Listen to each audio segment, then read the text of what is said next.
CNN, newly surfaced video from 1993 appears to feature the mother of Tara Reade, a woman who accused presumptive Democratic presidential nominee Joe Biden of sexual assault, calling into a cable TV show to seek advice around the time of the alleged assault. In a Larry King Live segment that aired on August 11, 1993, on CNN, an unnamed woman calls into the show with her location identified on the screen as San Luis Obispo, California. The show was about the cutthroat nature of Washington, D.C., politics and media. Yes, hello. I'm wondering what a staffer would do besides go to the press in Washington, she asks. My daughter has just left there after working for a prominent senator, and could not get through with her problems at all, and the only thing she could have done was go to the press, and she chose not to do it out of respect for him. Larry King responds, in other words, she had a story to tell but out of respect for the person she worked for, she didn't tell it? That's true, the caller says. The woman does not mention sexual assault or harassment, nor does she describe in any detail what problems she might be referring to. Her daughter's name and Biden are also not mentioned. In a phone interview with CNN Friday night, Reade told CNN that she is certain the voice in the video belongs to her mother, Jeanette Altemus, who died a few years ago. I've been crying because I haven't heard my mom's voice in a few years. So it's been a little emotional, Reade said. I miss her voice. CNN separately confirmed that Altemus lived in San Luis Obispo around the time of the newly surfaced clip from Larry King Live. The Intercept first reported on the interview. The Biden campaign declined to comment on the video, referring CNN to statements it previously released denying Reade's sexual assault allegation. Those statements include one from Biden's executive assistant at the time of the allegation who said she never received any complaints. The 1993 assault allegation. CNN had previously reached out to Reade multiple times but she had not agreed to be interviewed prior to Friday. In that phone interview, she shared similar details of the sexual assault allegation she had told in recent weeks to multiple media outlets, including the New York Times, Washington Post and the Associated Press. She told CNN that in 1993, when she was working as an aide in Biden's Senate office, she was asked to deliver a duffel bag to the then Delaware senator. In a corridor somewhere in the Capitol Hill complex, Reade said Biden had me up against the wall, he used his knee to spread open my legs, and put his fingers inside me. Reade said when she pulled away, Biden said to her, "Come on man. I thought you liked me." Biden then looked angry, according to Reade, and said, "You are nothing to me. You are nothing." She said that Biden eventually took her by the shoulders and said words to the effect of, "You're okay. You're fine," before walking away.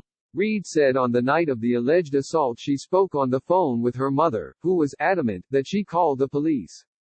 She said she did not call the police. Reade said she recalls her mother telling her sometime after the alleged assault that she had called into Larry King's show. I think what makes me emotional is that I was really hard on her and I said, "Why would you do that? It's scary to me," Reade told CNN. I had told her not to do that and she did it on her own and I know now. I wish I could go back and I could hug her and say thank you for being a good mom and trying to protect me. The New York Times spoke with a friend of Reade's, who said Reade had told her about the alleged assault at the time. A second friend said Reade told her in 2008 that Biden had touched her inappropriately. The Times said it also had spoken with nearly 24 people who worked with Biden in the early 1990s, and none corroborated Reade's allegation. The Washington Post interviewed Reade's brother, Colin Moulton, who told the paper that she had told him in 1993 that Biden had behaved inappropriately by touching her neck and shoulders, but not about the alleged sexual assault. Several days after that interview with Reade's brother, the Post said, he said in a text message that he recalled her telling him that Biden had put his hand under her clothes. Reached by text message on Saturday, Moulton told CNN that Reade told him in the early 1990s that she had been asked to bring Biden his gym bag, and that in a private setting, he had cornered her against the wall and put his hands under her clothes. My mom wanted her to go to the police, he said. Moulton also said he remembered Reade telling him that she had been asked to serve drinks at an event for Biden because she had nice legs, and that Biden had touched her shoulders and neck.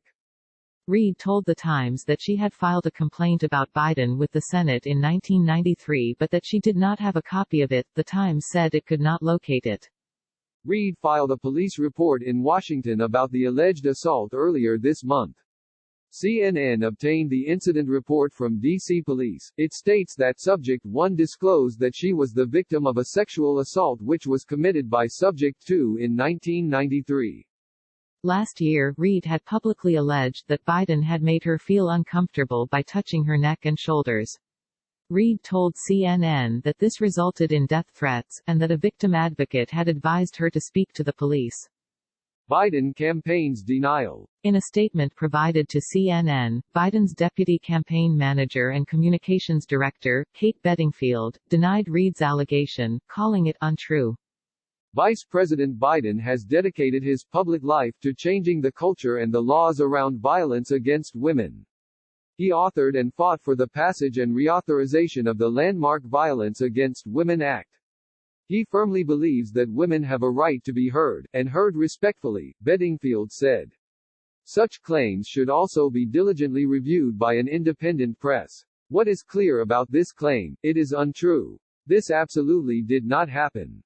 The campaign also shared a statement from Marianne Baker, who was Biden's executive assistant in the 1980s and 1990s when he was a senator. Reade told The Times that she had complained to Baker and two other aides about harassment by Biden, but not about the alleged assault. In all my years working for Senator Biden, I never once witnessed, or heard of, or received, any reports of inappropriate conduct, period, not from Ms. Reade, not from anyone. I have absolutely no knowledge or memory of Ms. Reade's accounting of events, which would have left a searing impression on me as a woman professional, and as a manager, Baker said. These clearly false allegations are in complete contradiction to both the inner workings of our Senate office and to the man I know and worked so closely with for almost 2 decades. Baker also said that dozens of employees had reported to her over the years, and that Biden himself had fostered a professional workplace environment in his Senate office.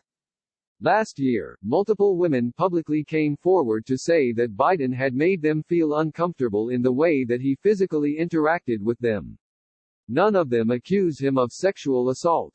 The New York Times reported that it recently interviewed the women who made these complaints and that they did not have any new information about their experiences to add, but that several of them said they believed Reade's new allegation.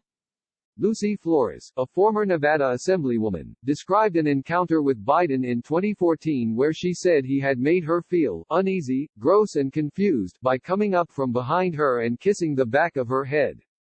At the time, Biden said that in all of his years as a public figure, not once, never, did I believe I acted inappropriately.